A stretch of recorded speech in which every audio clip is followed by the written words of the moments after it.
Aksident me pasoj vdekje në Prenjas.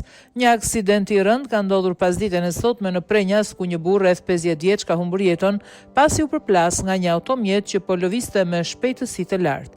Viktima, që dyshohet të jetë banor I zonës, po kalonte rrugën kur makina e mori përpara duke tërhequr në ajër, duke hedhur në ajër dhe duke përplasur mbi një tjetër automjet. Fatkeqësisht, ai nuk mundi të mbijetojë plagëve të marra. Dëshmitarët në vendngjarje kanë treguar tmerrin që panë. Para një ore gjysmë ka ndodhur një aksident në Prenjas, thonë ata, ku ka humbur jetën një burr rreth moshës 50 vjeç. Unë isha aty dhe e pash kur e përplasi makina, ai ndroi jetë në vend se hodhi në ajër makina dhe ra sipër një makine tjetër.